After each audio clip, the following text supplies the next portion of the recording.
Mais! É festa de periferia! Senão fica parecendo aquelas festas que vai todo mundo de preto, fica posando, falando mal da roupa da outra. Não, tem que ter barulho, não é não? Pô, estamos no 6º e último dia da Flup. Ai, adoro essa plateia espontânea, gente. Paisagem, não precisa falar nada. E hoje de manhã já rolaram coisas maravilhosas, que foi a programação com as crianças, os adultos também aproveitaram lá na Rota do Valongo com o Instituto TEAR. Ui, trouxe torcida! Muito bom! Levanta aí para todo mundo aplaudir, levanta, levanta, vamos aplaudir! Bom! Esse ano, na Flup, nós estamos homenageando a Maria Firmina dos Reis, uma escritora maranhense que foi a primeira mulher a escrever um romance no Brasil e talvez na América Latina.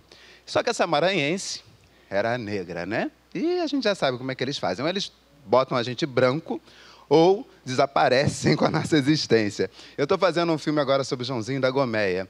E é impressionante, um personagem dos anos 60 que está sendo apagado, né? E a gente, garoto, você está aí. E aí a gente tem que pensar nisso, né? Nessa trajetória, como nós vamos contar as nossas histórias. Por isso que é muito bom estar aqui como mestre de cerimônias, sendo negro, gay, favelado e louro, e mestre de cerimônia da Flup, né? Estava falando ali com o Sil Bahia, eu fico tão feliz quando eu vejo essa galera, Sil, Bruno, essa galera aqui, gente, é uma emoção, muito bom. No primeiro dia da Flup, nós tivemos um desfile que foi o Preta Porter. Nesse trabalho foi muito legal, porque 12 estilistas fizeram obras, criaram figurinos, esses looks que vocês estão vendo por aí, ali, que eu estou vestindo um também, que eu não estou morto. E esses looks foram em homenagem às mães das crianças que foram assassinadas pela polícia. Essa história é horrível, né? E a gente tem que transformar isso, a gente tem que combater essa situação. E isso eu acho que é uma tarefa diária de todos nós.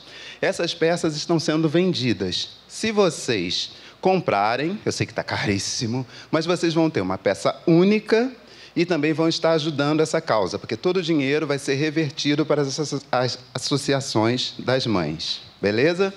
Então, deem uma olhadinha lá, tirem fotos, divulguem. Gente, agora que eu vi, é você que está aí. Não, tem que ter nossa bitoca. Só um minuto, momento íntimo. Para cá, para todo mundo ver. Valeu, agradecer a galera, aplaudir a galera que faz essa tradução em Libras. Essa mulher negra atrás maravilhosa. Ó. E o melhor ficou por fim.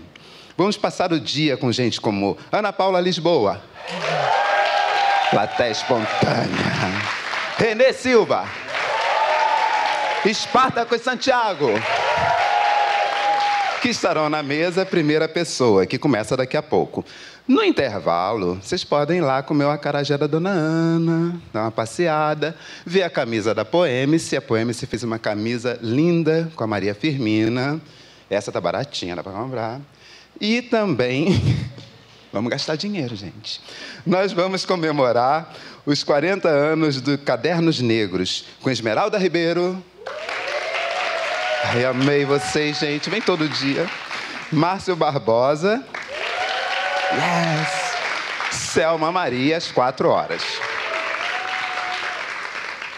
O Júlio odeia minhas fichinhas. Olha lá, chegou ele, mas hoje é muita coisa. Vamos aplaudir o Júlio Ludemir, que ele me ama!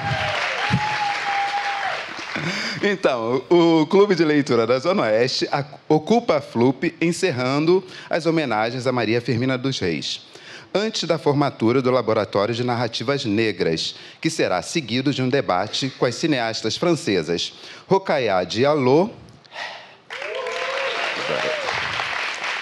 e Mamé Fatou Niang. Tinha até esquecido do aplauso. E, finalmente, encerraremos a Flup 2018 com a emocionante final do Flup Slam BNDES, Campeonato Nacional de Poesia Falada. Tem slammer aí? Silêncio. Foi todo mundo para a praia, a galera de São Paulo aproveitou. Então, para dar início a essa programação, eu tenho a felicidade, o orgulho, a honra, o prazer de chamar a minha amiga Ana Paula Lisboa. Muito barulho! Ô, mulher bonita! Tudo para você. É linda demais, né? Renê Silva! Bom, muito bom. Espartacus Santiago.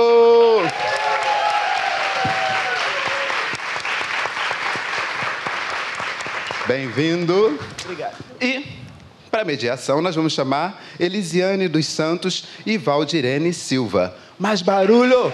Daqui a pouco eu volto com outro look maravilhoso. Bem-vindas, queridas. Tudo. Pode passar pela frente para todo mundo te ver. Perdeu a oportunidade, viu? Eu avisei. Aqui, querida. De arrumar.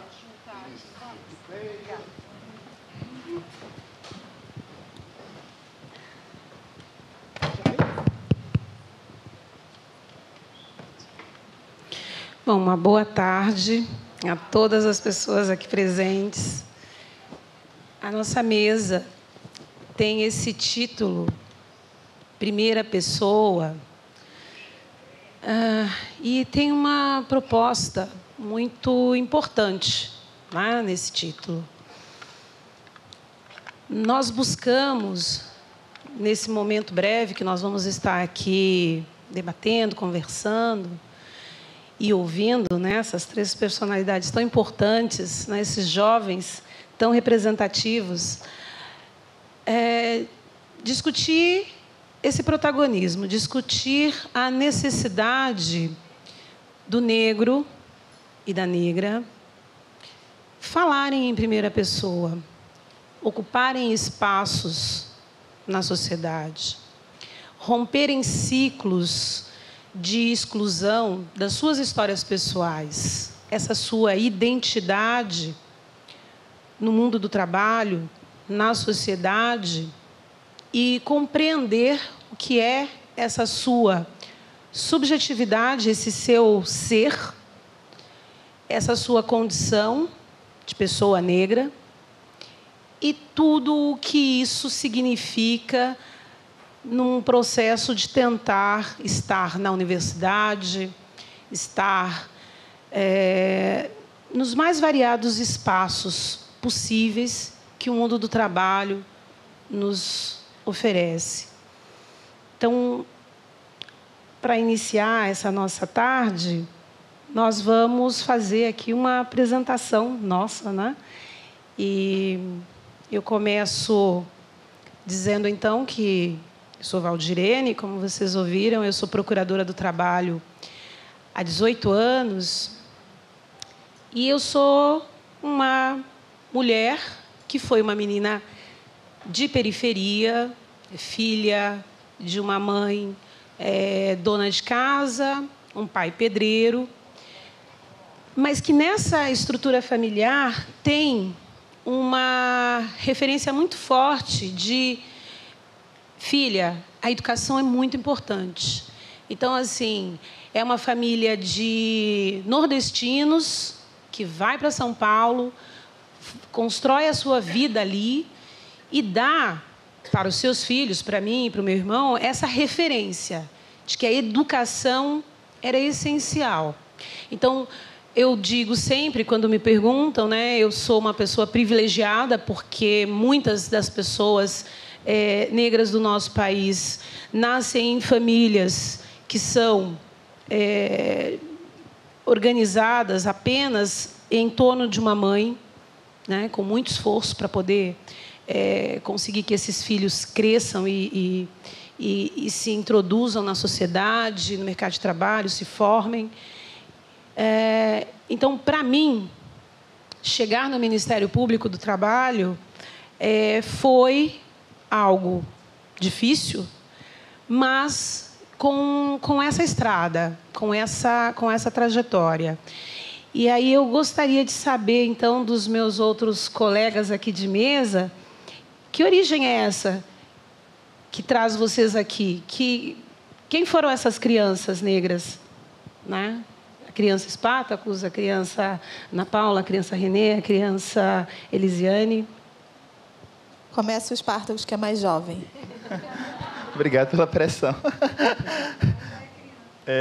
Então, eu sou Spartacus, prazer. Eu não sei se todo mundo já me conhece. Eu sou youtuber. Eu sou também um ativista negro LGBT. E eu sou da Bahia. Eu sou de Itabuna, Bahia, uma cidade do interior. Né? Enfim... Quem era o Spartacus, criança negra? É muito difícil falar isso. Assim, eu sou de uma família privilegiada, né? Porque eu tenho uma tia que ela foi a pessoa que me criou. Ela conseguiu fazer um concurso público e por isso ela teve condições de me dar oportunidades que ninguém da minha família teve, né? Assim, meu pai, motorista de ônibus, ele só fez o ensino médio. Meus outros tios também. Tipo, ela foi a única pessoa que conseguiu ter um emprego melhor e aí por isso eu tive muitas oportunidades. Eu fui muito essa primeira pessoa em muitos aspectos da minha família, né? Eu, por exemplo, fui para uma escola particular, né? Que para minha família já é algo muito grande.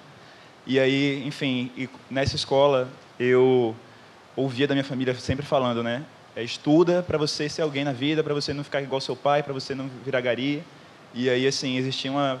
Minha família ela não pedia para ver minhas notas, mas eu sentia uma pressão social, né, que não era bem da minha família, da sociedade, de que tudo da minha vida dependia daquele estudo, e por isso eu sempre fui o aluno mais dedicado, mais nerd possível.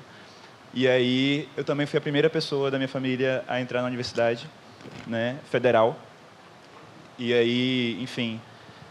E aí, eu entrando nesse espaço de universidade, como posso dizer? Geralmente esse espaço de universidade ele abre a gente para várias questões, né? Só que ao entrar nesse espaço eu vi que eu também era uma das primeiras levadas de pessoas pretas ali e era um espaço que me emburreceu um pouco, sendo bem sincero, porque eu vim da Bahia, eu vinha de um espaço de discussões, de militância e tal, e quando eu cheguei nesse espaço, ainda mais quando você vai para outra cidade, né? Porque eu sou nordestino. Você vem para o Sudeste, você precisa se integrar na sociedade, você tem que... E para você entrar nos grupos sociais, você tem que ceder muito do que você pensa, dos seus discursos e tal. E aí aquela bolha que eu me incluí ali de universitários brancos de Niterói fez eu ter que mudar um pouco o meu discurso para poder ter amigos. E aí, enfim, minha experiência sendo nos primeiros nessa universidade federal também não foi muito libertadora, né? Sem contar a questão dos privilégios, né? Assim... morando num quartinho, economizando para Xerox, né? Assim, bem complicado. E aí, depois, eu comecei a estagiar, eu sou publicitário, né? Meu curso era de publicidade. E eu consegui, depois, um estágio numa grande empresa, né? E aí, enfim... Só que eu acabei abandonando a publicidade e hoje eu sou youtuber. E estou aí falando coisas que eu acredito, né? Não eu só faço publicidade de outra forma, né? Não tenho um patrão falando para mim, mas ainda estou vendendo produtos para poder sobreviver, né? Se quiserem, inclusive, alguma marca e quiser que eu divulgue alguma coisa no meu canal, estou aí. E, enfim, esse sou eu. Prazer em conhecê-los.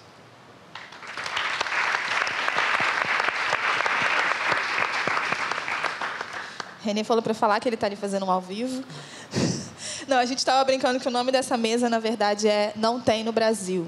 Né? Somos nós três. É tipo o iPhone XXXX. Eles estavam falando que eles se conheceram em Nova York, por acaso, mesmo morando os dois no Rio de Janeiro.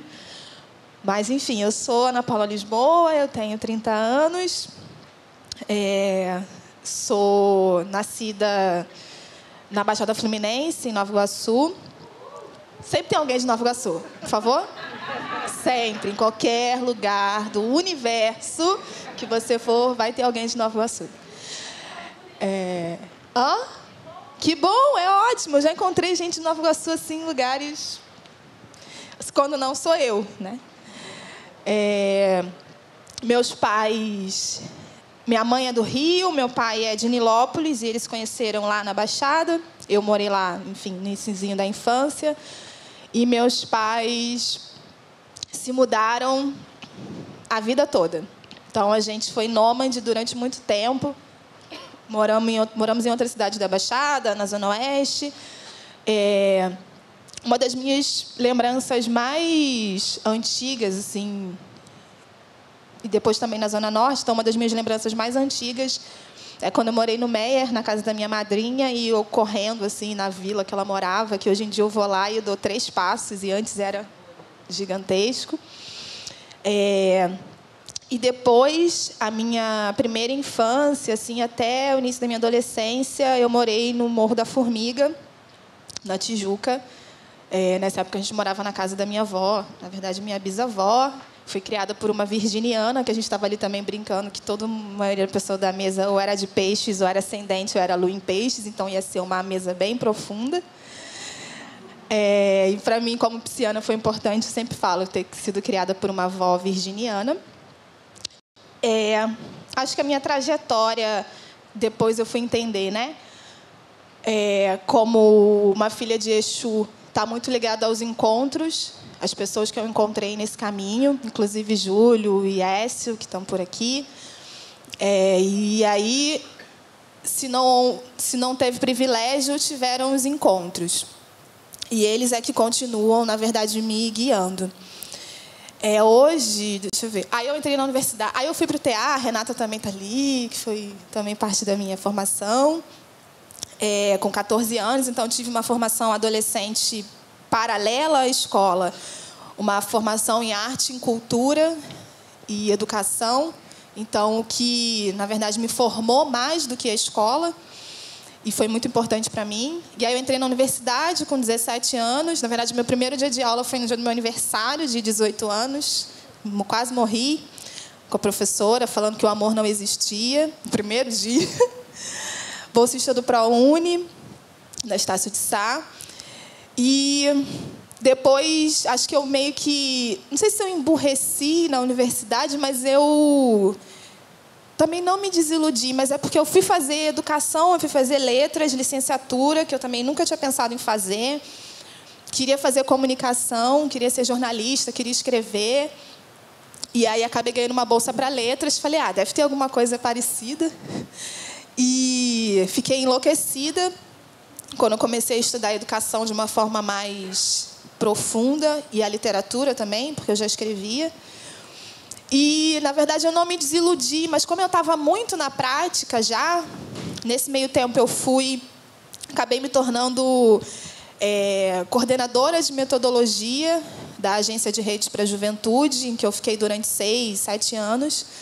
E eu estava já tão dentro da educação, da formação de jovens, e eu também era jovem, então era meio assim louco, que eu entendi que a universidade também não dava mais conta do que eu queria, ou do que eu achava que era realmente importante, do que eu achava que diminuía desigualdades, do que eu achava que diminuía o racismo e que trazia as pessoas, do que fazia as pessoas estarem vivas, especialmente. Porque no meio tempo disso, enquanto eu estava coordenando a agência, trabalhando com jovem preto favelado, o meu irmão, um jovem preto favelado, foi assassinado. Então eu fiquei... O que eu estou fazendo? Então, se eu estou trabalhando nisso e meu irmão é assassinado, então, não, enfim. Então, eu acho que a universidade ela me fez pensar que não era só aquilo, que não bastava só estar ali. Mas fui a primeira a entrar na universidade da minha família. Eu estava até ontem relendo uma entrevista que saiu no Globo ontem sobre jovens também que passaram, né, pela universidade, entraram pelas cotas ou pelo ProUni, enfim. E eu contei para a jornalista, ela perguntou, mas você discutiu com seus pais qual curso que você ia fazer? Aí eu falei, não, né? Qualquer curso que eu entrasse, que eu falasse, pai, entrei, ele ia soltar fogos, foi o que aconteceu. Então, eu podia estar fazendo, sei lá, enfermagem, engenharia elétrica ou letras, que foi o que eu fui fazer, que para eles já era surreal. Acho que é isso. Renê, por favor.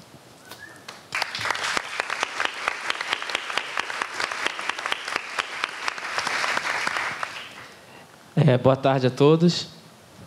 Depois de ouvir essas histórias que eu já conheço bem há um bom tempo, a Ana Paula até me zoou agora há pouco ali, falando: você tem 25 anos, que a gente se conhece há muito, muito tempo.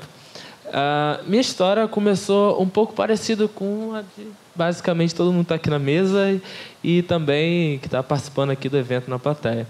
Eu comecei, o meu trabalho dentro da comunidade aos 11 anos. Eu sou morador do Complexo do Alemão, especificamente no Morro do Adeus, que é uma das 13 favelas que formam o Complexo do Alemão hoje, aqui na zona norte do Rio.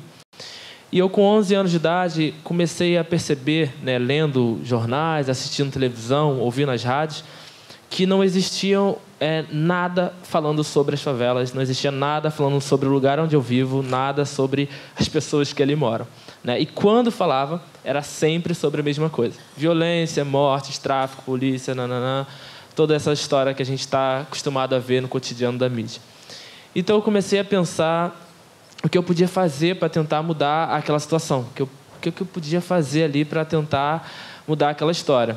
E eu fui estudar numa escola pública, lá dentro do Complexo do Alemão mesmo, e dentro dessa escola existia um projeto, criado pelos alunos, pelos professores, pelos diretores, que era do Grêmio Estudantil.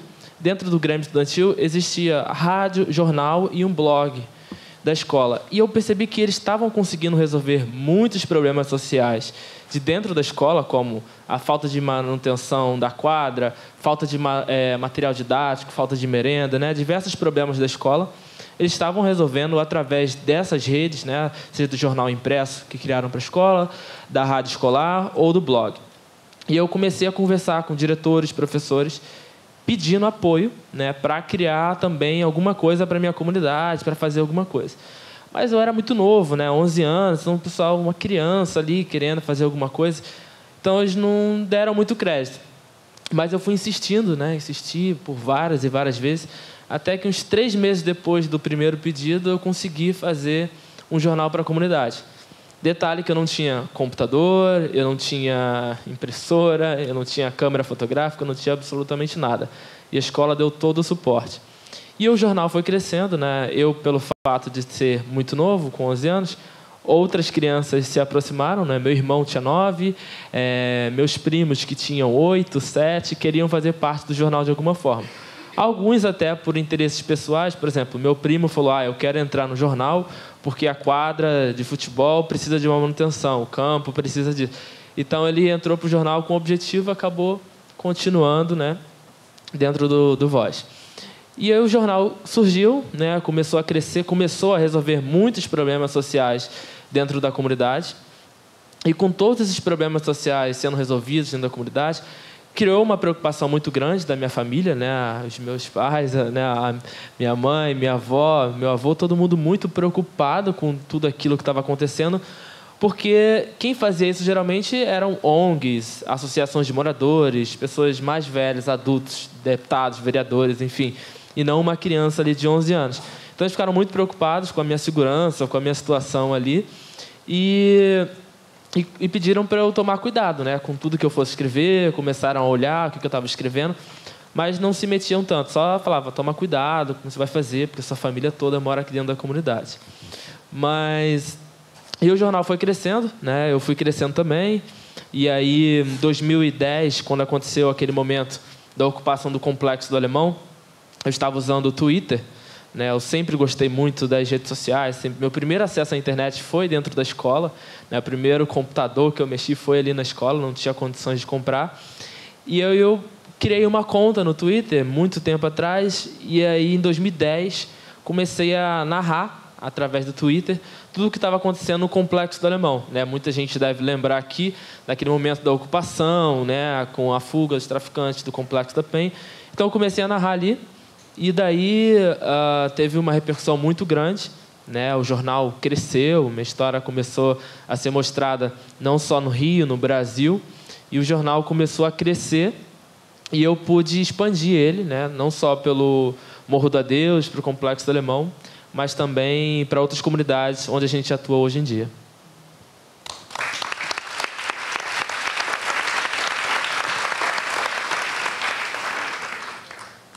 Bom, boa tarde a todas, a todos e a todes.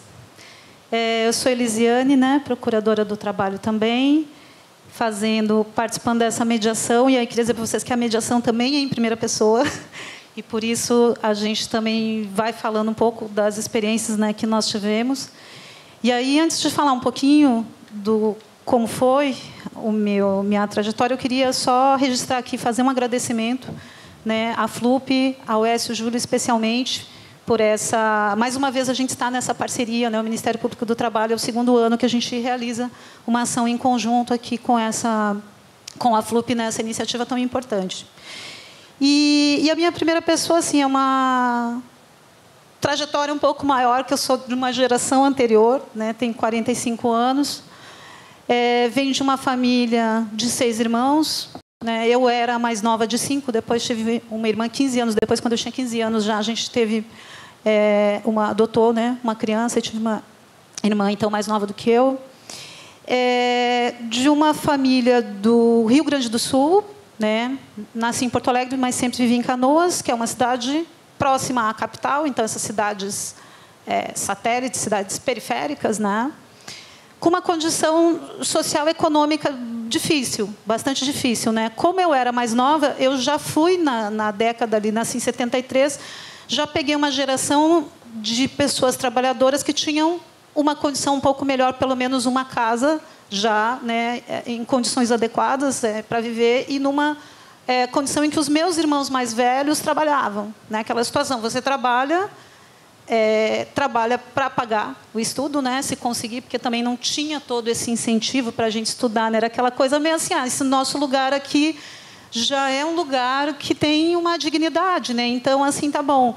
Mas eu, desde criança, sempre tinha tanto assim um pouco de revolta, quanto muita vontade de mudar aquela condição, né, que parecia sempre assim de muita desigualdade, né, de muita desigualdade.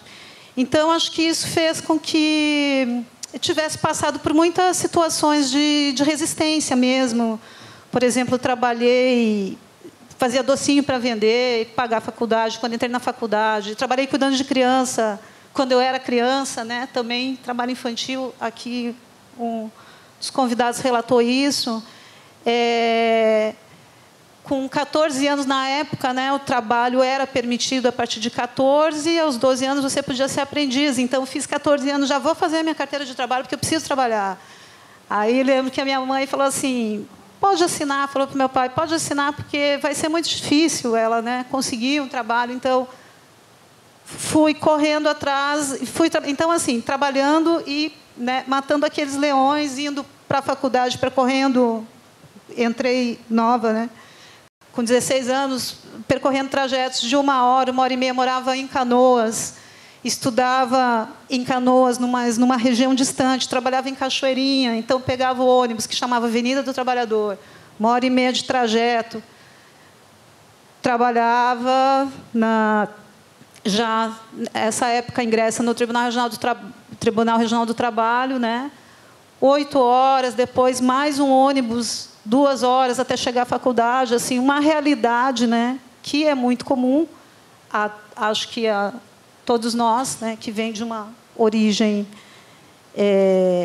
de dificuldade, né, econômica, e de origem negra, de uma origem étnico-racial, e que você vai resistindo, né? Mas ainda também num momento em que eu acho que nós talvez ainda não tínhamos essa discussão mais presente na sociedade, né, sobre a desigualdade racial, sobre as ações afirmativas, né, e num contexto de incentivo, né, ao jovem negro, à jovem negra, né, de ingresso na universidade, e como conseguir mudar aquela realidade permeada, né, por uma ideologia de branquitude, uma situação onde os direitos e o acesso a isso era e ainda é destinado, embora com mudanças, né, aonde nós não somos, né, considerados. Então, pegando já esse gancho, depois de falar um pouquinho da minha história e passando para a mediação, eu já faria uma provocação aqui, um questionamento, né? Como que foi esse processo de vocês nessa construção, né, dessa primeira pessoa, universidade ou dentro da escola, num contexto de estímulo que foi dado pela família ou não, de como foi o processo também de existir, resistir dentro desse espaço, né, da universidade ou da escola, nesta condição, né, adversa, onde nós não estamos ali, de fato, numa maioria dentro desse espaço, embora sejamos maioria na sociedade. Acho que era essa a pergunta. Assim, como eu falei, o incentivo da família estava muito ligado à questão financeira, né? Você conseguir um emprego para poder sobreviver. Geralmente é isso, que é a função da faculdade para uma parte das pessoas. Eu lembro que no meu terceiro ano, no meio do ano, eu consegui passar em Direito para uma faculdade da Bahia. E aí meu pai, assim, ele não tem uma relação muito próxima comigo, né? E aí ele foi para minha casa, ficou super feliz. Meu filho vai fazer Direito, não sei o que e tal. Eu falei, pai, mas eu não vou fazer Direito. Eu passei, mas eu quero fazer Comunicação. Aí ele, ficou mega triste, sabe? Tipo assim, parece que o dinheiro eu tinha perdido. Eu estava muito condicionado a isso, né? A faculdade. E aí, enfim, eu tive o apoio, graças a Deus, de outras pessoas da minha família. Minha tia, que é como se fosse minha mãe para mim, que me criou, para poder ir para outro estado, né? E vim para o Rio de Janeiro para poder, sozinho, aos 17 anos, para poder fazer Comunicação. E, assim, como eu falei, quando eu falo do processo que a faculdade me emburreceu, eu não estou falando da faculdade em si. É exatamente essa coisa do espaço branco, onde nossas questões não são importantes, né? Assim, nesses círculos sociais que eu me inseri, porque, enfim, eram as pessoas que estavam lá, eu via coisas do tipo, uma amiga minha, que é minha melhor amiga, negra, e aí pessoas nesse círculo de brincadeira chamando ela de empregada, e ela rindo por educação, porque você tem que fazer amigos. E aí eu falando, gente, por que isso é aceitável? Por que as pessoas estão fazendo isso, entendeu? E outra amiga minha, que era branca, mas ela tinha um discurso bastante feminista. E eles falaram, lá vem a feminista chata. E aí era um espaço tão... que teoricamente era para ser um espaço tão libertador, mas um espaço que me oprimia tanto, entendeu? E aí eu fui, durante um tempo, como eu falei, né, fui silenciando quem eu era, e só quando eu saí da faculdade que eu tive esse grito de liberdade. De depois, assim, principalmente com as redes sociais, né? Porque as redes sociais, para mim, é como se fossem, sei lá, um grande espaço para a gente discutir, né? É como se você tivesse uma outra turma que você escolhe, né? Sua bolha. E aí... Exatamente. E aí, com essa bolha que eu formei nas redes sociais, foi que eu pude finalmente libertar a minha mente, entendeu? Me aprofundar sobre questões raciais, sobre questões LGBT, entendeu? Empoderar meu cabelo, porque meu cabelo era raspado, né? Assim... Quando eu era mais jovem, eu falava com a minha família que eu queria... Já tentei deixar crescer, né? Quando eu tinha uns 14 anos. Só que, enfim, uma família, né? Muito oprimida, todas alisadas. Chegavam para mim e falavam que meu cabelo era cabelo de mendigo, que eu tinha que cortar, que eu ficava melhor sem. E, assim, só quando eu saí da faculdade, lendo textos, sites, histórias de pretos que se empoderaram, que eu falei, caramba, por que eu corto meu cabelo? Vou deixar ele crescer. E hoje, enfim, eu adoro meu cabelo. E, enfim, eu acho que todo esse processo. Eu sempre conto a história da minha mãe, assim, que quando eu estava acho que quando eu entrei no ensino médio, ou quando eu estava no segundo ano, alguma coisa assim, minha mãe um dia chegou para mim assim, minha mãe nunca teve muitas conversas sérias comigo, assim, do tipo, senta aqui. E nesse dia ela chegou, senta aqui. Eu falei, fudeu, né? Desculpa, não sei se pode falar palavrão, mas já falei. E aí ela chegou para mim muito séria e falou assim, Ana Paula, se você quiser só estudar, você pode. E eu fiquei assim, óbvio, né? Para mim isso era muito natural. Na verdade, hoje eu fico pensando quanto eu tinha umas naturalizações na minha cabeça que eu não sei de onde vieram. Eu acho que muito por causa do TEA. Enfim, eu estudei também, fiz ensino médio no CIEP Nação Mangueirense, ali na Mangueira. Então, era uma escola que ainda mantinha, primeiro, estruturalmente, né, enquanto enquanto o prédio mesmo ainda era um CIEP do jeito que foi pensado pelo Darcy e pelo Brizola. Então, né, tinha essa coisa da meia parede, tinha toda a integração com a própria comunidade, com a Vila Olímpica, com a escola de samba. Então, eu não tinha noção que aquilo era um outro mundo. E que, claro, tinha falta de professores, tinha um monte de coisa, mas no meio da educação estadual, era um oásis. Eu fiz um ensino médio no oásis. E, ao mesmo tempo, tinha a proximidade com a UERJ. Então, a UERJ era um espaço que eu sempre ia para visitar a biblioteca, para fazer trabalho, para ficar lá passeando pelo campus. E aí isso me deu uma... E aí a UERJ era um lugar onde os corpos negros eram mais visíveis. Então, isso fazia com que eu não sei porquê, naturalizava esses tipos de coisa, assim, que naturalmente falei, vou sair do ensino médio e vou para a universidade, naturalmente. Como se, né, era a minha bolha antes de existir a bolha, ainda era Orkut.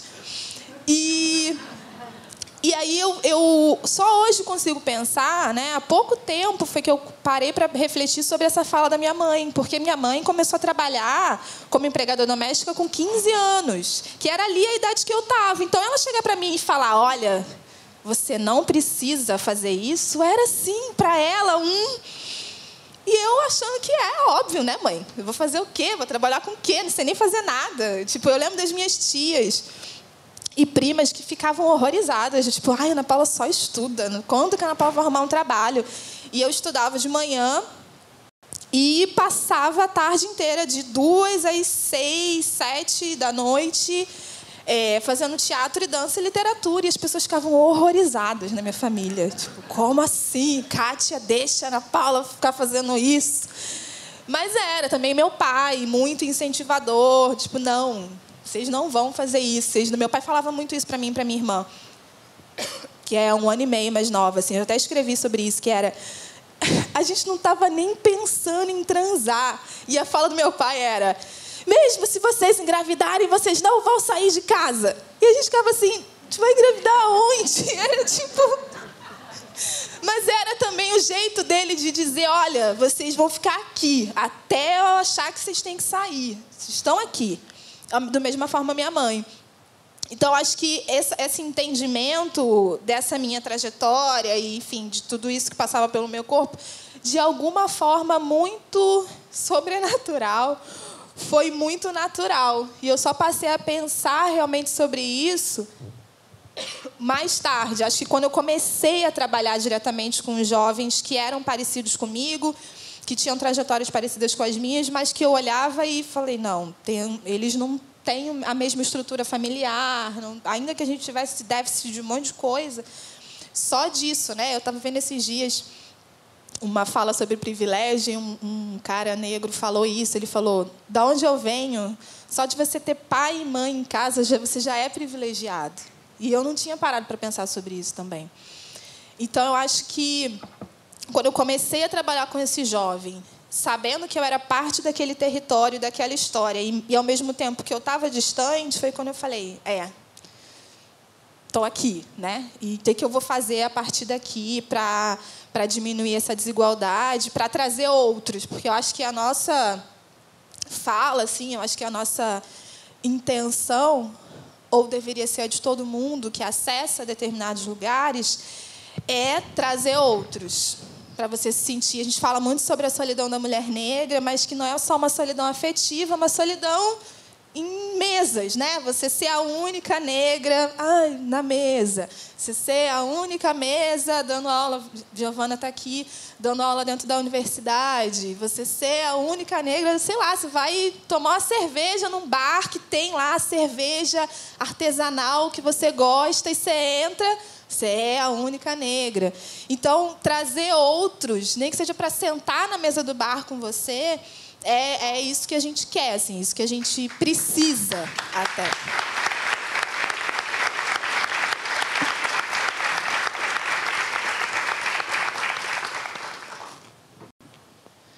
Bom, como a gente bem sabe, né, a realidade nossa nas favelas, né, a nossa família não está preparada para isso. Foi exatamente isso que a Ana Paula falou, né? para você ter um futuro diferente, para você mudar ali a história, né? Mudar a sua vida, enfim. A família não está preparada. E foi a mesma coisa que aconteceu comigo. Né? Eu, quando comecei lá com o jornal, pegar para fazer as coisas, a minha família falava assim, mas para com isso, o que você está fazendo? Tipo, não acreditavam muito naquilo, né? Eu tive mais a força, mais apoio, por exemplo, da escola, né? Você está falando da estrutura da escola, de como a escola foi importante, como os diretores, os professores foram importantes ali em me ajudar a fazer o projeto acontecer, do que de fato a família, mas não por eles não quererem, né? Mas por um receio muito maior. Né? Então, eles ficavam muito preocupados quando eu ia para a escola, e aí eu saía às 5 horas da tarde, chegava em casa, geralmente chegava às 5h30, porque a escola era muito perto, e aí eu ia andando. Mas eles ficavam muito preocupados quando eu chegava às 6h30. Falavam, o que você está fazendo 1 hora depois? Eu tinha parado para fazer uma matéria, eu tinha parado para tirar uma foto, para fazer alguma coisa que eu tinha visto na rua. Então, eles tinham uma preocupação muito grande, né, e não conseguia muito entender por que daquilo, o que estava acontecendo. E aí, quando eu recebi uma bolsa de estudos, né, numa escola particular para continuar o ensino fundamental. Tinha feito o 5º ano, né, numa escola pública, e depois eu terminei o ensino fundamental numa escola particular, de uma bolsa que recebi por conta do jornal. E aí a minha família, né, diante de toda essa história, eles falam, não, aceita, vai lá, é uma oportunidade interessante e tal. Mas, mesmo assim, eles ainda não tinham um entendimento de que, até hoje, né, quando eu estou trabalhando lá, né, publicando uma matéria, estou no celular, estou no computador, eu falo, você só fica no celular, vai procurar um trabalho, vai fazer alguma coisa. Eu falo, mas eu estou fazendo, estou trabalhando. Então, ainda é muito difícil, né, para a geração dos nossos pais, dos nossos avós, entender, né, o que a gente está fazendo, como a gente está fazendo, como a gente, né, está pensando o futuro diferente.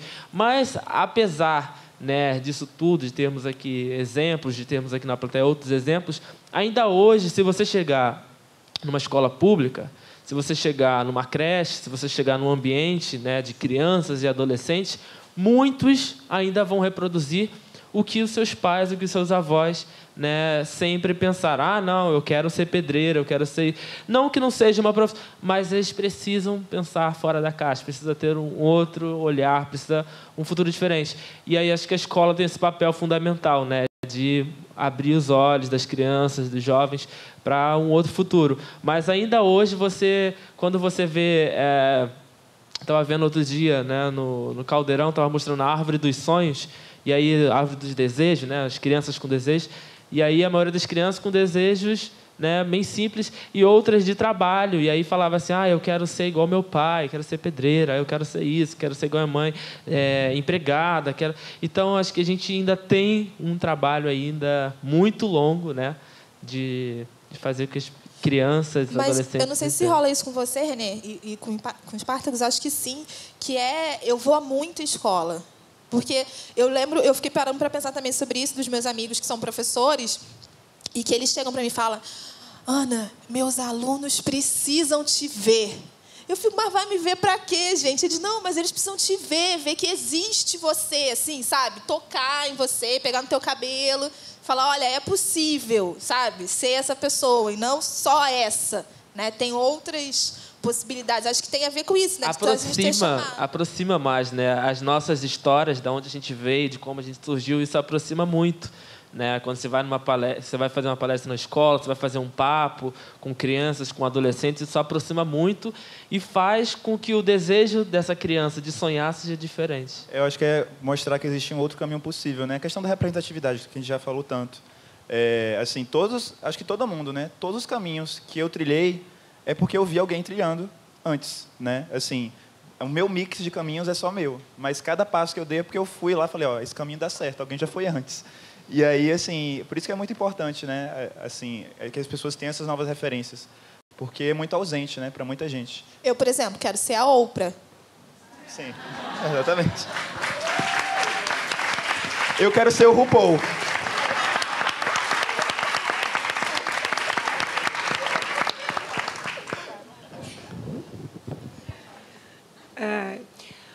Olha, a Ana falou, né? Quando a gente ocupa o espaço, é muito importante compreender a responsabilidade de estar nesse lugar, né? Então, eu fui a única, né, na minha família, naquele período. Agora, com todos os programas de incentivo, já tem outras pessoas na família, mas, naquele momento, eu fui a primeira a ingressar à universidade e entrei no Ministério Público. Nesse momento, aconteceu uma coisa muito difícil para mim, porque meus amigos de infância, de adolescência, estavam num ambiente, numa vivência. E eu, contrariando até conselhos dos meus pais, né? Mas, minha filha, você não vai conseguir, isso é muito difícil. Imagina, um concurso para 7.000 pessoas concorrendo para 30 vagas. Você não vai conseguir, minha filha, desiste, isso não é para nós, né? Aí você vai, por razões tantas, teima e chega lá. Mas será que você chega mesmo? Essa é a interrogação que fica. Por quê? Porque quando você adentra certos espaços, você não encontra ressonância corpórea, você não encontra outras pessoas como você, então você não se sente pertencente, na medida em que você não encontra a cumplicidade necessária. A presença de outros corpos negros, é disso que eu estou falando. Você não se vê na instituição, é uma instituição que não te espelha, mas você teima, você fica ali. E aí você passa a ter uma existência de um protagonismo, porque você está ali, então você perde um pouco do que, ou muito do que você é de essência, porque a partir daquele momento você passa a ser uma certa referência, você é a mulher negra do Ministério Público do Trabalho, você é a procuradora negra, você é a procuradora coordenadora nacional de combate à discriminação. Mas e você, pessoa? Você consegue existir, você pessoa negra, você mulher, eu, Valdirene, né, falando por mim, no prédio onde eu moro, na escola onde os meus filhos estudam, eu não consigo me sentir integrada. Minha situação socioeconômica me impõe conviver num determinado ambiente. Minha profissão me impõe estar em determinados ambientes, mas que nem sempre são acolhedores. Eu não tenho a empatia, eu não me sinto pertencente. E aí fica aquela indagação. Como é que a gente consegue encontrar forças para continuar fazendo esse papel, para continuar existindo, resistindo, e tendo que representar um coletivo, sendo que, antes de tudo, eu sou eu. Eu sou eu. Né? E aí, quando é maio, quando é novembro, mas chama lá a procuradora, mas chama lá a procuradora, porque nós somos tão poucos que você é uma referência para várias situações em que a temática étnico-racial seja discutida. Né? Então, falta mais Valdirene, falta mais Elisiane, falta mais Espartacus, falta mais Ana Paula, falta mais Renê. Onde quer que a gente esteja, cada um de nós aqui, se é que a gente consegue furar bolhas de exclusão e ocupar espaços que a sociedade teima em nos dizer não são para você, você pode teimar, você vai ocupar. E existe toda uma vitória e uma necessidade de se estar ali. Mas também existe uma solidão e existe um descompasso. Como é que vocês enfrentam isso? Ai, gente, é profunda a pergunta. É uma pergunta pisciana. É, pergunta pisciana. Não, é complicadíssimo, né? Eu sou youtuber, eu falo no meu espaço, né, das redes sociais, e nós negros lá somos maioria, principalmente negros com grandes números, né? A gente sofre todo o racismo da plataforma, a gente entrou na plataforma muito depois que os brancos, né? Porque para poder você ter um canal, para você ser, enfim, postar conteúdo nas redes sociais, no Instagram e tudo mais, você tem que ter não só um aparelho, né? Mas você tem que ter uma internet boa, e a gente sabe como é que é a realidade do Brasil. E a gente chegou agora, a gente está chegando, vários pretos estão crescendo no YouTube, Nathalie Neri, Tiamá, Gabi de Pretas. E assim, mas nós ainda somos minoria e a gente sente que a gente é realmente, assim, aos pouquinhos, entendeu? A gente vê lá que tem os grandes, que tem milhões, e nós, os que a gente acha que são enormes, são formiguinhas perto deles, né? E assim, é um processo de entender que é uma conquista, que a gente vai indo, que, enfim... Mas eu acredito que realmente está mudando, porque eu acho que é um reflexo tanto acho que das cotas, né, que conseguiram empoderar muitos pretos, que agora, enfim, têm salários melhores, empregos melhores, né, tanto também do processo dos últimos governos, né, que fez a população sair da pobreza.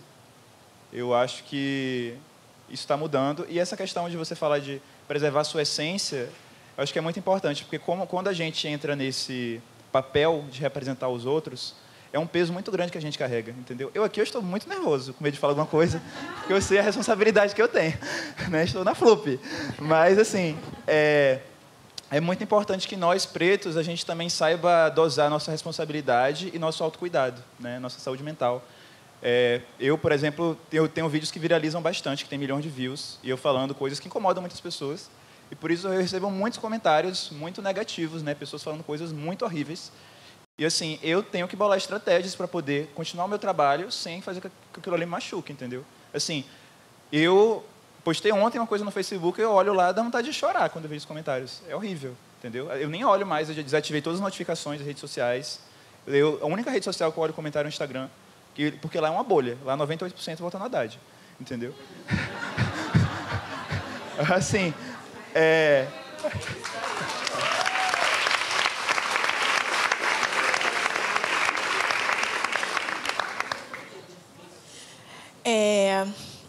Então, é um problemão, mas eu prefiro lidar com esse problema.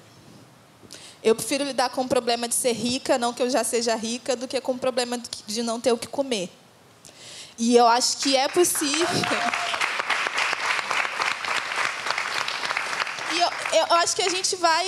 Estava outro dia falando alguma coisa também, que alguém estava questionando, estava falando sobre afroempreendedorismo, e aí eu falei, e aí estava uma pessoa branca, estou falando branco porque faz parte do contexto. Tá? Não, mas é porque é um pensamento, não é só ser, né? A Ana Maria Gonçalves estava até aqui ontem, eu assisti pelo ao vivo, ela fala sobre isso no Defeito de Cor, né? Não é sobre a pessoa branca, é sobre um pensamento branco. Que aí a pessoa que tinha as duas coisas, por acaso, ela questionou, porque ela falou assim, mas a gente está pensando tanto sustentabilidade, como é que as empresas podem ser melhores, e vocês, negros, agora querem se incluir no capitalismo selvagem. Eu falei, sim, você pode deixar a gente ter pelo menos a parte do capitalista selvagem, depois a gente solucionar de ser sustentável, você não deixa nem a gente ter o dinheiro, já fala que não pode ter dinheiro, que já mudou a moeda, né? Aquela coisa do... Quando você chega perto, eles afastam a chegada. Eu falei, não, peraí, vamos, né? Mas eu acho que...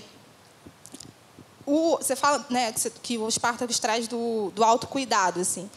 Eu tenho pensado e praticado muito isso, especialmente, óbvio, acho que mudou isso da perspectiva de muitas pessoas, eu sei lá, espero que sim, depois do assassinato da Mari, porque eu acho que um dia antes, ou uma semana antes, na verdade, a gente lançou, a Thaisa está aqui, que apresenta comigo o Querendo Assunto, maravilhosa, por favor.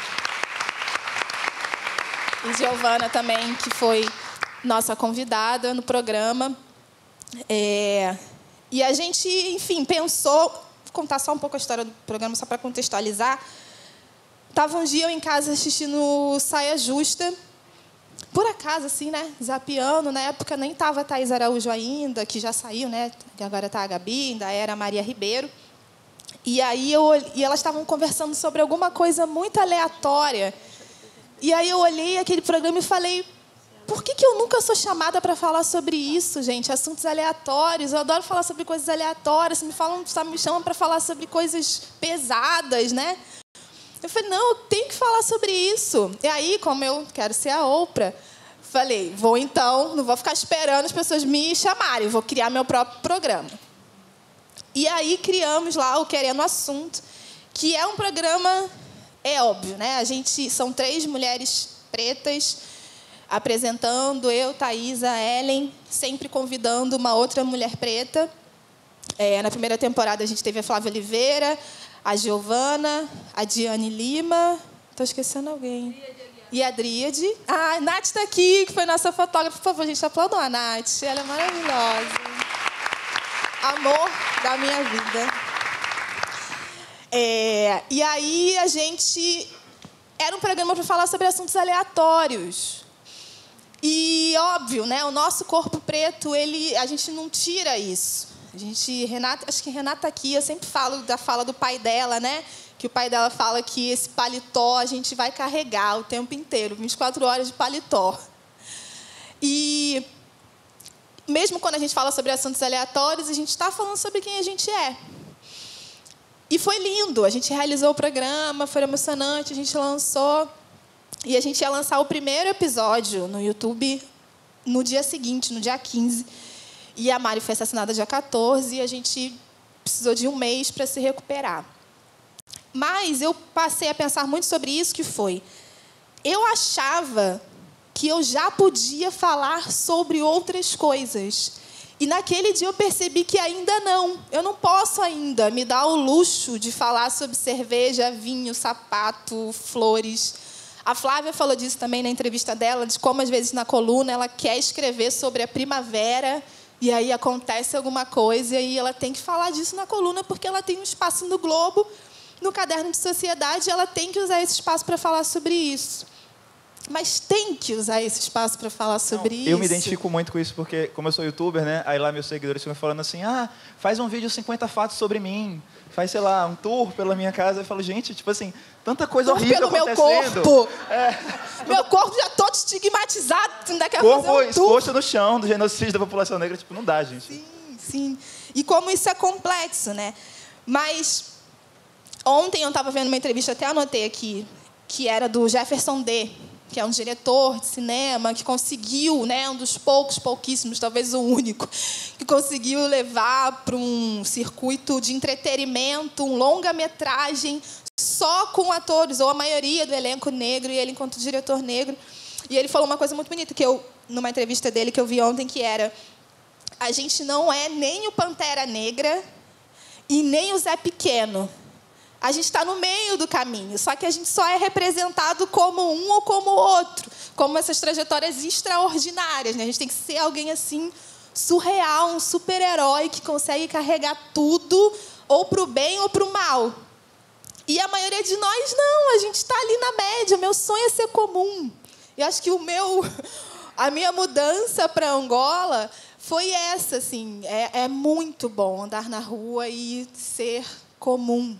De boas. Claro, né? Tem esse cabelo, eu falo alguma coisa, já sabe que eu sou brasileira, mas eu carrego muito menos peso. O paletó é muito mais leve em Angola. Acho que era isso.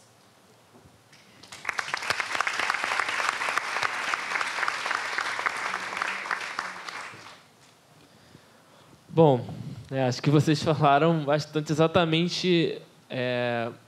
O que a gente... A próxima pergunta, o Renê vai ser o primeiro. A gente combina isso. Eu concordo com ele.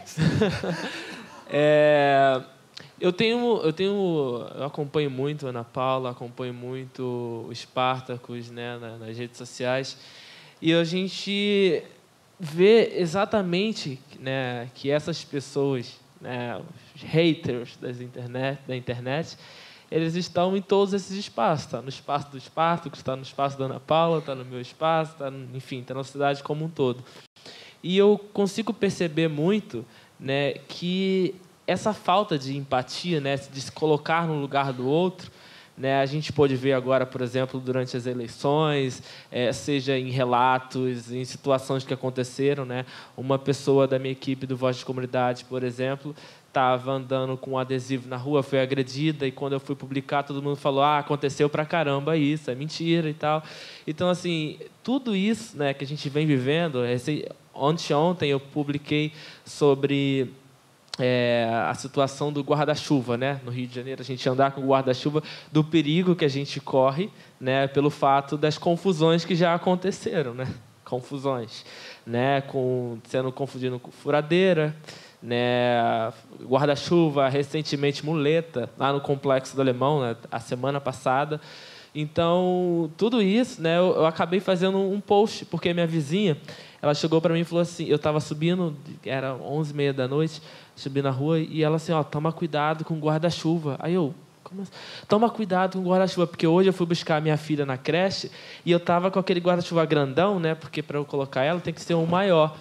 E eu fiquei com muito medo de passar com o guarda-chuva no beco. Eu não sabia se eu colocava assim, se eu colocava assim. Aí eu decidi que eu ia abrir o guarda-chuva e andar com o guarda-chuva aberto, mesmo sem estar chovendo ainda, porque era a melhor forma, a mais segura, para mostrar que aquilo era um guarda-chuva. Então, e aí, quando eu fiz esse post no Twitter relatando, assim, choveu de gente comentando, falando: isso é mentira, fanfic, está inventando, é isso, é aquilo, tal. Isso não é possível que isso aconteça. Né? Vocês, então, usem guarda-chuva colorido, então não sei o quê, então para de usar guarda-chuva, usa capa. Então, assim, todos esses tipos de comentários. Não pode nem usar um guarda-chuva, é bizarro isso, né? A culpa é nossa. Exatamente. E aí, teve um outro tweet que falou assim, teve uma outra pessoa que falou no Twitter assim, você tem certeza que você mora na comunidade? Porque do jeito que você escreve, parece que não. Aí eu fui e respondi, não, eu moro no Leblon. Aí foi o tweet que todo mundo foi lá e conversou com ele, enfim. Mas eu acho que é bem isso, né? Eu particularmente gosto muito do Twitter, porque são umas discussões que acontecem lá, né? As tretas que acontecem no Twitter, por exemplo, que são, assim, tem muita gente, né, falando pela hashtag, não importa se você tem muitos ou poucos seguidores, mas tem muita gente ali para discutir, para debater, para participar, se envolver. E aí, quando eu respondi que moro no Leblon, automaticamente, centenas de pessoas começaram a responder o tweet desse cara, diretamente para ele, falando: vai estudar, vai procurar saber, vai ler, vai tudo. Enfim, então, acho que a gente precisa, de fato, né, sair da nossa bolha. Né, a gente teve agora nas eleições toda essa história de fake news. Né, eu recebi anteontem de uma vizinha minha falando sobre Jean Willis fazer o filme Corpus Christi, que não sei o quê, com elenco gay. Aí eu falei, tá, mas a eleição já acabou. Aí ela, mas você não acha isso um absurdo? Eu falei, não, o absurdo é você espalhar fake news, mesmo depois de já tendo eleito. Ah, não, mas... Aí eu fui e mandei todos os vídeos e falava... E no texto que ela mandou, era um texto falando assim, aqui é o Carlos Massa, o Ratinho, que não sei o quê, nanana. E aí ela repassou esse texto. Aí eu fui no YouTube e falei, deve ter algum vídeo do Ratinho. Procurei, exatamente, tinha um vídeo do Ratinho desmentindo a história. Mandei para ela e falei assim, agora você repassa para as pessoas que você já passou e que acreditaram. Aí ela, ha, ha, ha, ha, ha. Falei, ué, o que está acontecendo? Mas é isso, gente, é isso.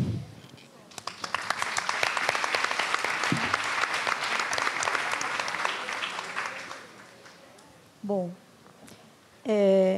pelo horário, a gente vai ter que começar a caminhar para o encerramento, mas ainda com um pouquinho mais, né, de conversa. E aí a gente vai abrir para o público para fazer alguns questionamentos, algumas questões. Então, a gente vai propor 3 perguntas, né? E, assim, pedimos que as pessoas sejam muito breves, porque existe toda uma programação aqui, um roteiro também, e a gente não pode avançar muito no horário aqui na programação. Então, 3 pessoas que queiram fazer as perguntas. Será que tem alguém para passar com o microfone, ou vocês podem vir aqui na frente? Tá, deixa eu fazer.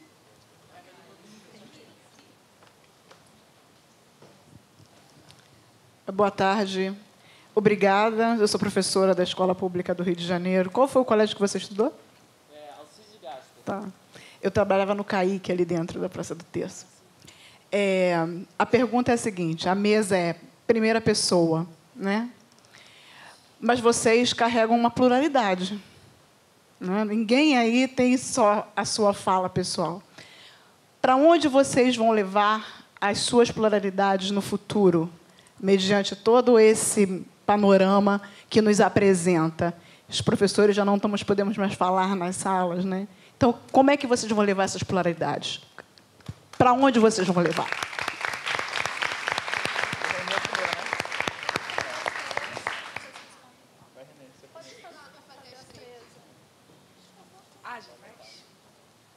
Boa tarde. Eu queria saber sobre o processo criativo do Spartacus, da Ana Paula. Renê é uma coisa mais jornalística, né? Então não sei se entra nessa, mas eu queria saber como que você faz para escrever, Ana, ainda mais você que tem prazo e tudo mais. E você também, Spartacus, como é que você faz para criar seus vídeos? Enfim, o que você já evoluiu, como você começou, o que você já artisticamente, né, conseguiu entender que você já evoluiu e você já sabe que não era assim que eu fazia, era assim, porque eu estou falando isso porque eu fiz um post ontem falando sobre como eu cresci nesses dias trabalhando na Flup, vendo, enfim, diversos poetas de vários lugares do mundo. E aí veio um monte de gente, eu postei isso com uma foto da Lineker, e aí veio um monte de gente falando assim: não, Thaisa, não fica triste porque você... Eu pensei, triste por quê, gente? Achando alguma coisa que era tipo mídia. Eu pensando, a gente não fala sobre processo criativo, né?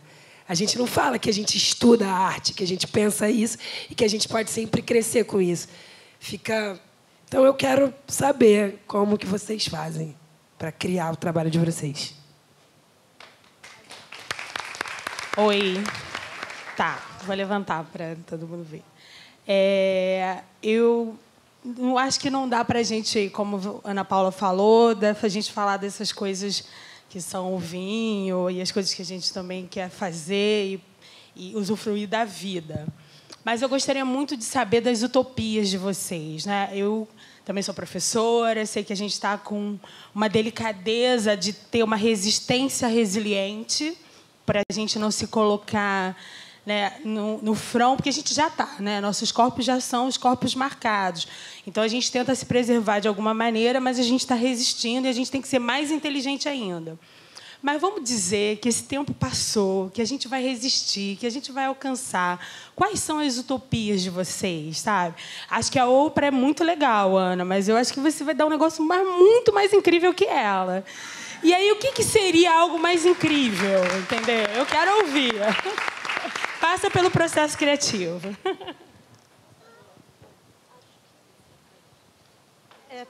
Pode? Ela, Giovana. Bom, boa tarde. Eu estou super emocionada. Essa mesa é muito bonita, muito importante. Vocês são incríveis. Mas, assim, eu pedi para fazer a pergunta porque eu fiquei provocada com tudo que eu ouvi e eu queria mesmo ouvir de vocês, porque eu acho que falar do vinho, do surf, da dança, do nosso programa favorito é também uma forma de combate ao racismo, né? É uma forma de dizer o que a gente reivindica todo dia, que a luta contra o racismo é a luta pelo direito de ser reconhecido como pessoa, como ser humano. Então, assim, passa pelo raio de trabalho de vocês também tratar esse dia a dia, esse cotidiano da pessoa Spartacus, da pessoa Ana Paula, da pessoa Renê, como parte de um projeto de militância também? Acho que é isso. Eu concordo totalmente com o que você falou. Vou começar respondendo a sua pergunta. Antes de tudo, eu te adoro. O que acontece? Eu penso de forma bem estratégica, porque eu sou criador de conteúdo. Eu uso meu Instagram para poder ser a pessoa Spartacus. Eu sou a pessoa que vive, que vai para a festa, que tira foto, que dá close. No meu YouTube, eu falo sobre questões, conceitos, problemas e tal. E eu tenho um vídeo, inclusive, falando que eu não quero só falar de racismo, né? Porque é isso, assim, nos chamam só para falar disso, né? Um dia eu estava conversando com uma amiga minha que é youtuber negra, Lúcia Gonçalves, ela falando que, assim, está cansada de gente só chamar ela para falar de sofrimento, entendeu? Ela é uma pessoa que vive, uma pessoa que tem sonhos, uma pessoa que enfim, não quer falar só disso, né? E aí fica algo pesado e tal. Eu acho que... Mas o que acontece eu vejo, por exemplo, a história do AD Júnior, que você deve conhecer, né? O AD Júnior, ele é um dos youtubers negros mais importantes para mim, entendeu? Um cara que tem um trabalho incrível. E ele começou fazendo um vlog de viagem. Ele simplesmente falava de que, estou aqui em tal país e tal. Só que nos comentários começaram a chamar ele de macaco. Falar, preto viaja? E assim, e aí acaba que a nossa realidade nos empurra para falar disso, entendeu? Mesmo que às vezes eu vá falar da minha, sei lá, de eu indo para uma festa, a minha vivência vai acabar me empurrando para ter uma visão racial daquilo. Então acaba que às vezes fica difícil separar uma coisa da outra, né? A sua pergunta foi sobre o processo criativo.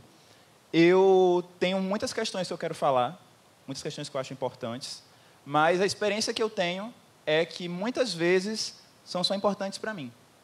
As pessoas não se interessam, entendeu? Eu tenho 1000 problemas que eu posso falar, 1000 questões raciais, LGBT, sociais do Brasil, que eu faço um vídeos que às vezes já aconteceu isso, né? Eu fazia um vídeo que eu acho muito importante, algo que assim tem que ser muito visto e debatido, eu posto lá e as pessoas não ligam. E aí só ligam quando eu falo junto do clipe da Anitta, entendeu? E é isso que acontece. Eu pego assim a notícia que as pessoas se interessam, eu pego e tento pegar uma carona. Eu falo assim, a fofoca é o clipe da Anitta, vamos usar isso para poder debater como o funk é desvalorizado por ser um estilo periférico, entendeu? E aí é uma estratégia mesmo midiática para poder fazer as pessoas que não têm empatia com as minhas causas ouvirem essa causa, né? Porque estão mais interessadas no fato. Sobre as perspectivas, né? Acho que a sua pergunta é um pouco parecida com a dela, né? Assim, vou dizer para vocês que nesse cenário político atual, né, quando ocorreu, assim, principalmente nos últimos dias de segundo turno, quando o eleito falou que ia combater ativismos, eu fiquei muito preocupado com o meu futuro como o eleito.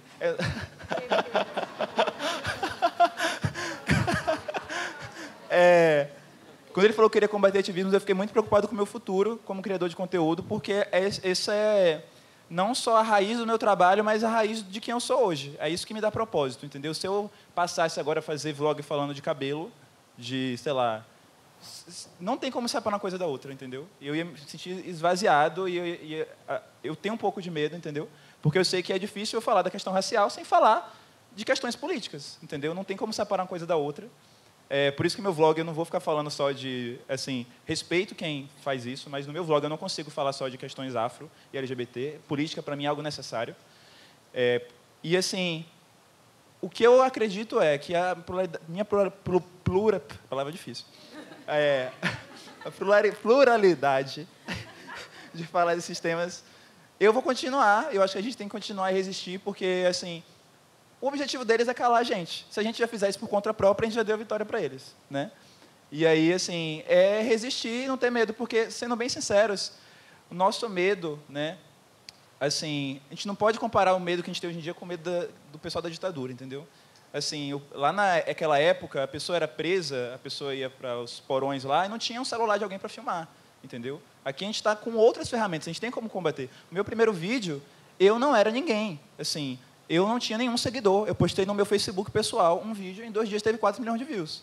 E qualquer pessoa pode fazer isso. Qualquer pessoa pode criar um fato, dar uma opinião, espalhar uma mensagem e ter uma voz hoje em dia. A gente tem ferramentas para poder, enfim, garantir nossos direitos hoje em dia. Porque, para mim, como eu estou nesse meio do YouTube, dos criadores de conteúdo pretos, o que eu mais vejo é, assim, existe um problema de que nossas vozes não são ouvidas. Por problemas dos usuários que são racistas, por problemas financeiros, problemas técnicos. Meu futuro é um futuro onde nossas vozes são ouvidas, entendeu? Acho que, assim, Ana Paula, ela faz isso no meio intelectual, o René no meio jornalístico. Eu penso no meio dos criadores de conteúdo na internet, como youtubers, como influenciadores. Eu acho que quando a gente tiver essa voz, a gente vai conseguir ter um pouco mais de igualdade. E é isso.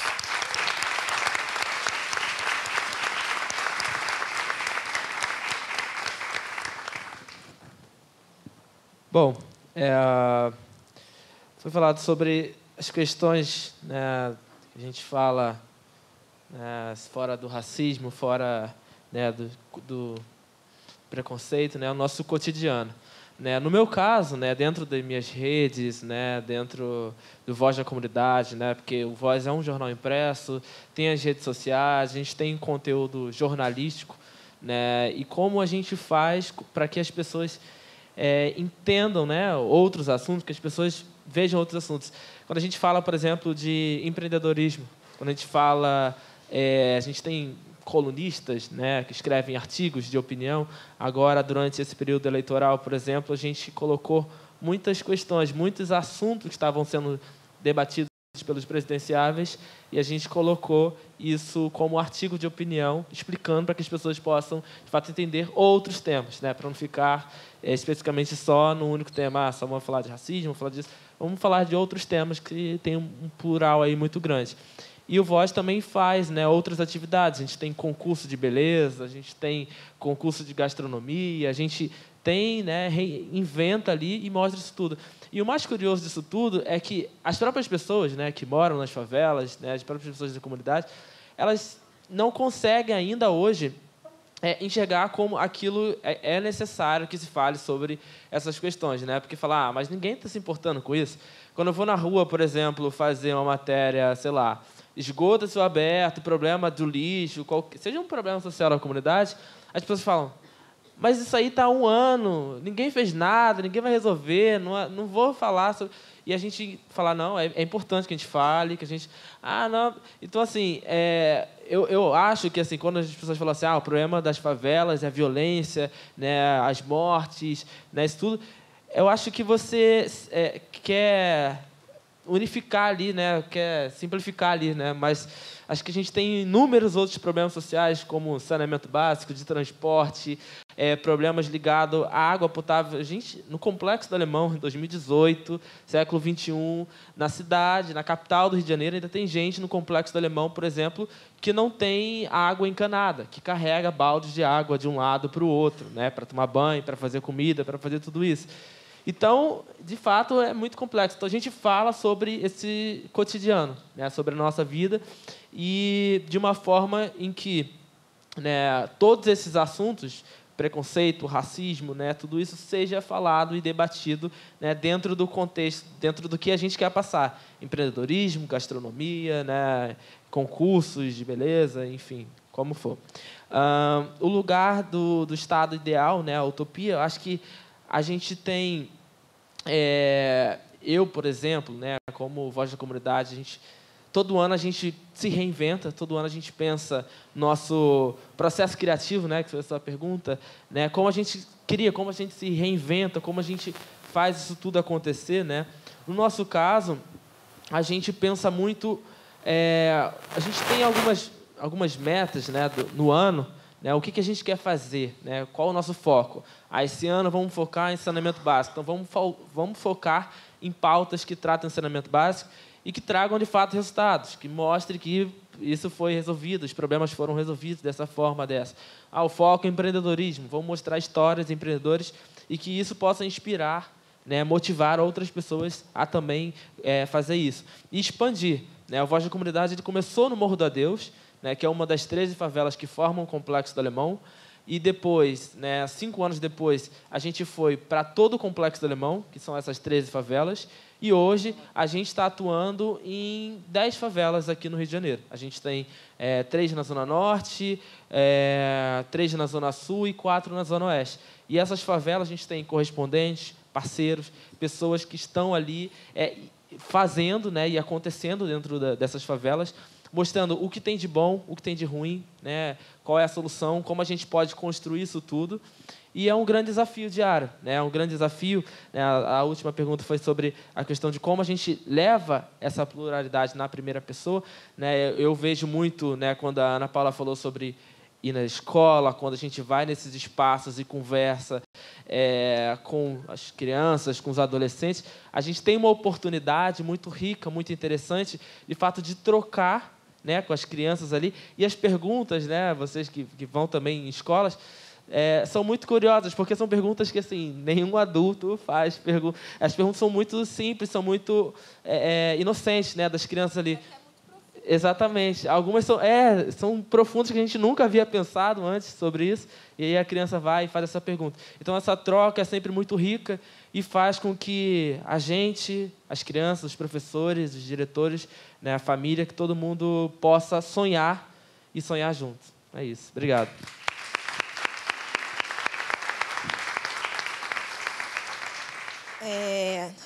Vou começar com a da Thaís ali, né? O meu processo criativo. A gente começou falando essa coisa de que criança negra eu era, né? Eu fui. E eu não sei andar de bicicleta, eu não sei andar de patins, eu não sei nadar. Trabalhei na infância... Não, mentira. Mas é porque... Cara, eu falei, né? Fui criada por uma avó virginiana, assim, então eu ficava muito em casa. Minha avó tinha uma coisa de... Ai, não vai se misturar com esse pessoal da favela. O pessoal da favela éramos nós também, né? Mas ela separava a gente. Então, eu ficava... A minha primeira infância, assim, foi muito em casa. Muito. A casa da minha avó era uma casa que ainda existe lá no Morro da Formiga. Se você subir na última parada da Kombi, lá na Coruja, uma casa verde... de 3 andares, que minha avó ficou 20 anos construindo, virginiana. E aí eu brincava, eu ia para o quarto do meu tio, que era o quarto mais alto, e eu ficava fantasiando que eu era uma princesa presa numa torre de um castelo alto, e ficava lá. Então, como eu ficava muito em casa, minha família sempre foi muito grande, eu observava muito. Eu ouvia muito as histórias da minha avó, das minhas tias. Eu ficava ali no cantinho fingindo que estava brincando, mas, na verdade, eu estava ouvindo todas as tretas, aprendi muito. E só muito depois é que eu fui, né? E o conceito maravilhoso da Conceição da escrevivência é que eu fui entender que aquilo também era literatura, que aquilo também era o que eu podia criar a partir disso. Júlio fala que eu sou muito boa cronista do mundo, ou sei lá de quê. Júlio tem ótimo... É pisciano também. Júlio cria ótimos adjetivos. E aí, meu processo criativo é observar o mundo. Observar as pessoas. Todo lugar que eu tô olhando e pensando, essa pessoa aqui.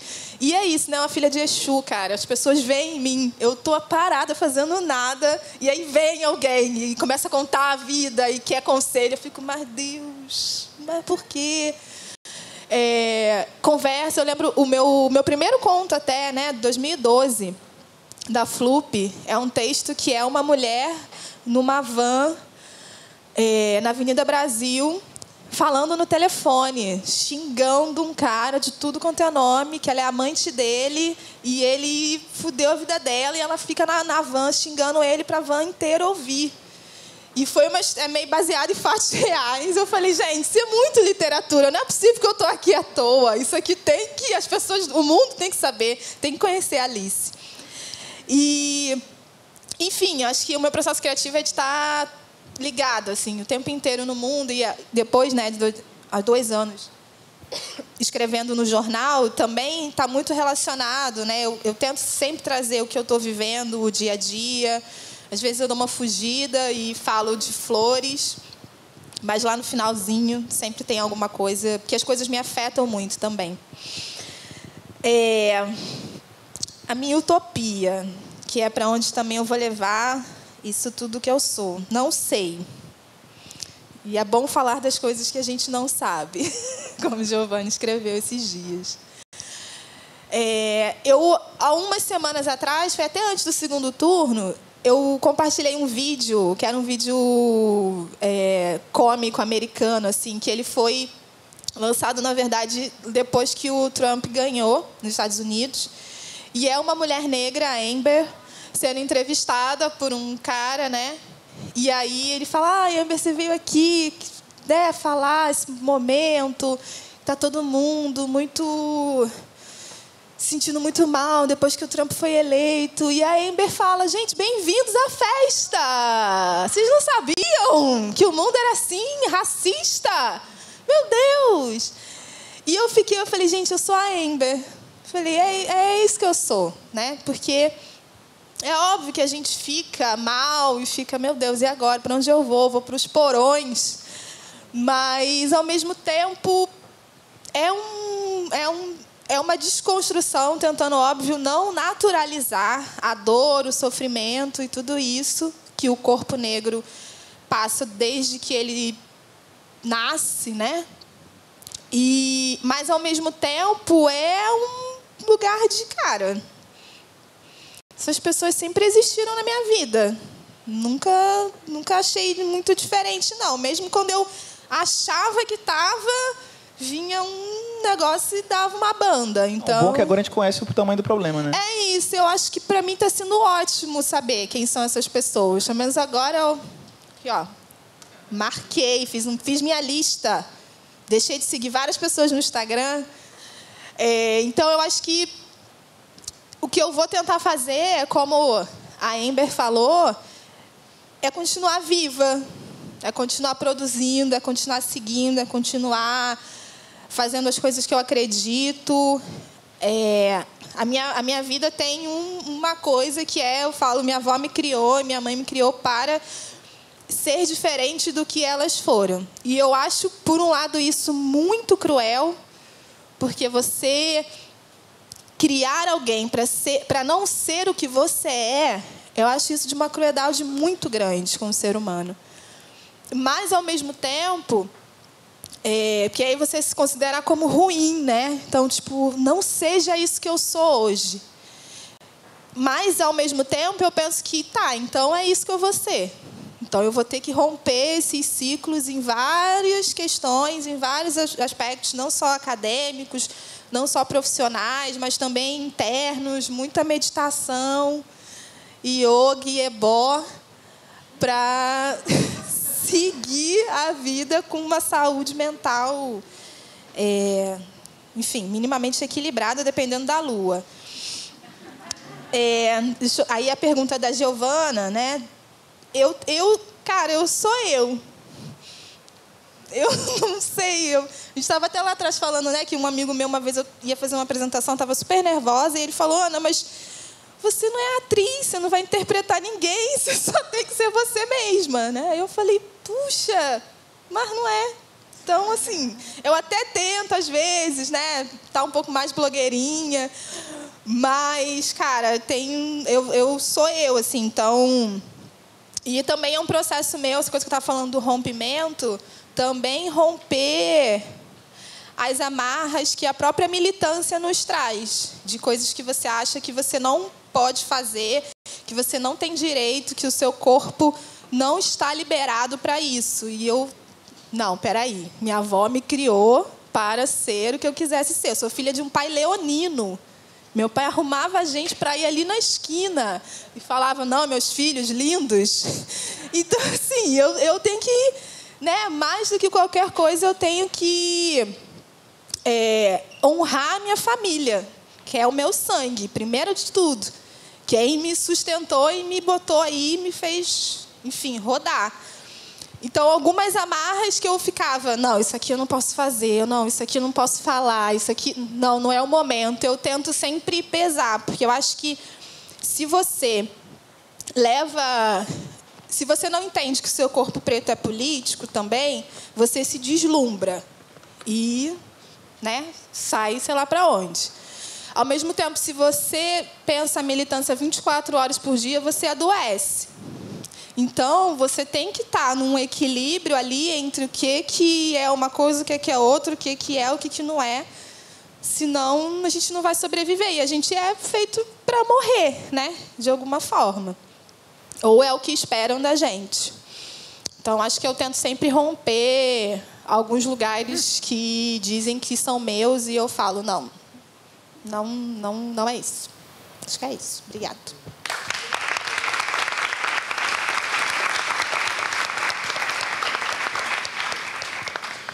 Bom, nós já estamos nos aproximando do final,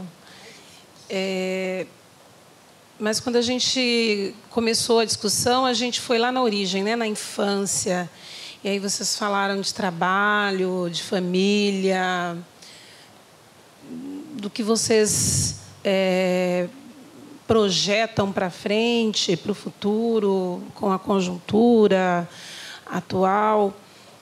Agora, existe algo nessa expressão primeira pessoa, né, que fez parte aqui da nossa conversa nessa tarde, que é, para além do que somos nós, naquele espaço, você é uma referência, né?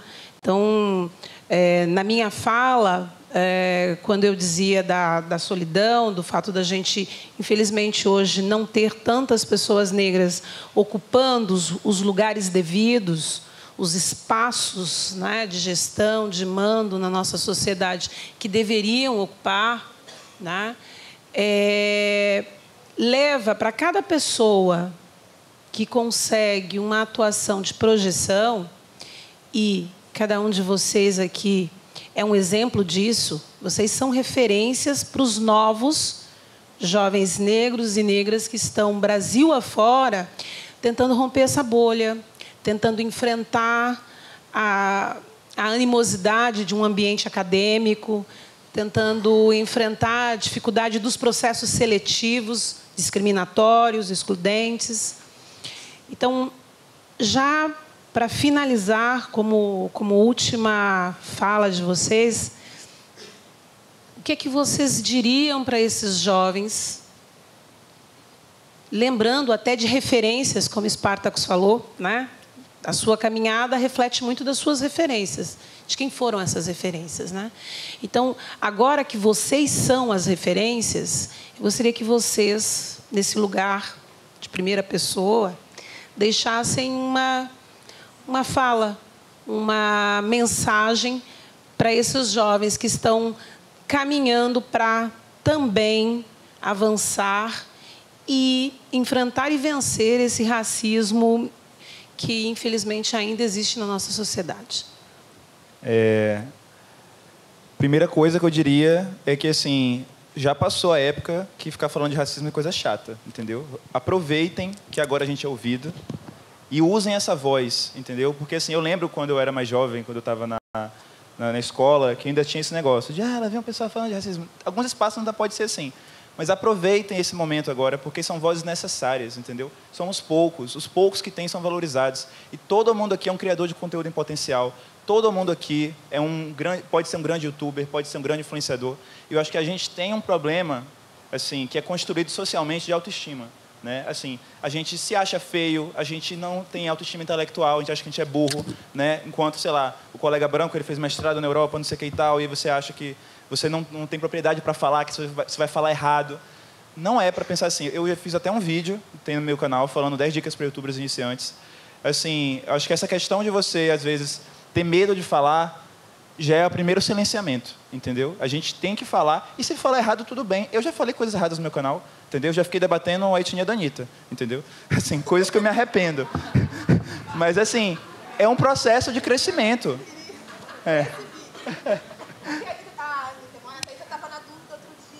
Não, gente, assim, eu me arrependo totalmente disso, né? Vamos tirar isso aí da... Mas, assim, é um processo de crescimento, e que bom que esse crescimento existe, entendeu? Eu, quando entrei no YouTube, eu não sabia 10% do que eu sei hoje de questões raciais, entendeu? Só que eu fui me juntando com os meus, eu fui lendo referências. Hoje eu sei que eu sei muito mais, e eu sei que, comparado a daqui a 3 anos, hoje eu não sei nada, entendeu? A gente vai se fortalecendo junto, a gente vai se apoiando, e é isso que eu quero para todos vocês.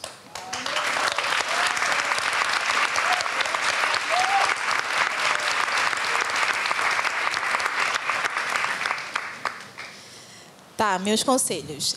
Beba água. Primeiramente, gente, sem água, nenhuma vida é possível.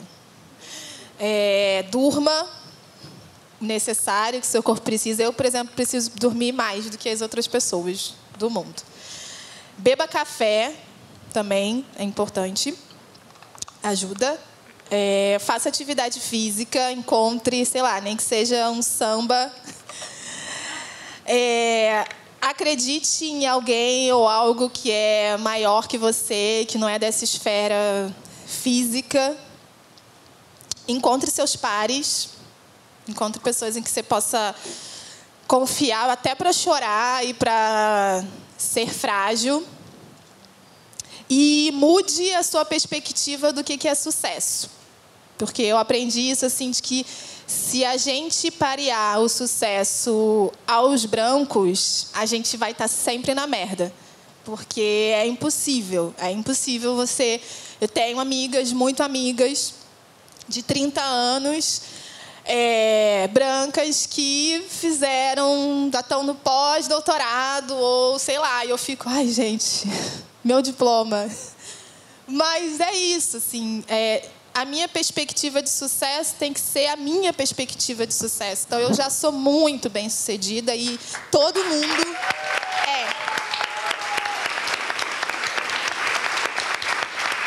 Enquanto a gente parear a perspectiva de sucesso com as pessoas brancas que têm as suas trajetórias, a gente nunca vai ter autoestima, a gente vai estar sempre deprimida, a gente vai estar sempre doente.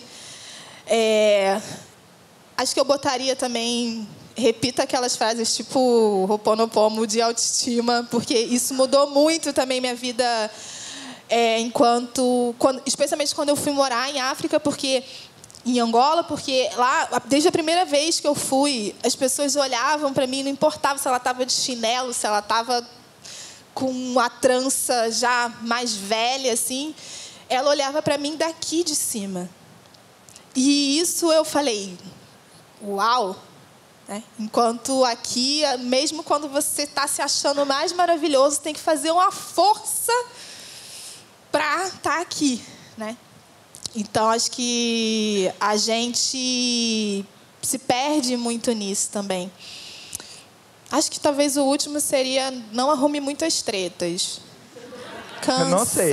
Cansa de... Nossa! Não, assim, tem as tretas que... Não, tem... Assim, mas escolha os momentos certos. Olha as suas tretas. Tipo, se me atacar, eu vou atacar. Então, porque senão a gente se perde, a gente gasta uma energia brigando.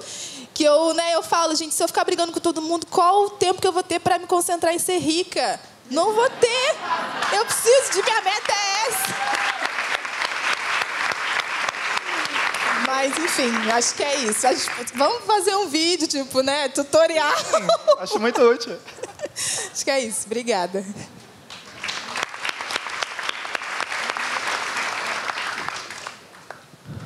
Bom, primeiro eu acho que a gente tem uma geração que tem muitas ferramentas nas mãos, né, e que pode ser usada de inúmeras maneiras, né? Hoje, por exemplo, com o celular, com as redes sociais, com o acesso que a gente tem, eu acho de extrema importância que os jovens, né, que as crianças, né, essa geração, por exemplo, de fazedores, né? O que eu vejo agora é uma geração de fazedores.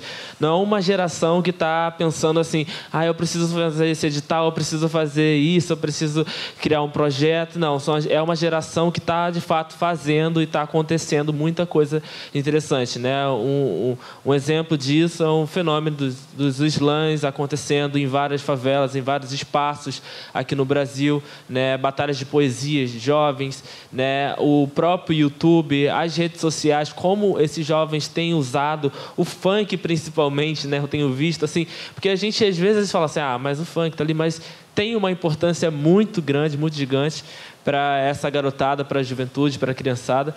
Então, acho que a gente tem hoje em dia as ferramentas principais nas mãos e que a gente pode fazer, que a gente pode criar conteúdo, a gente pode ser o Spartacus, Ana Paula, a gente pode ser o influencer, a gente pode fazer como a gente quiser, né, através das ferramentas que nós possuímos em nossas mãos. É isso. Valeu.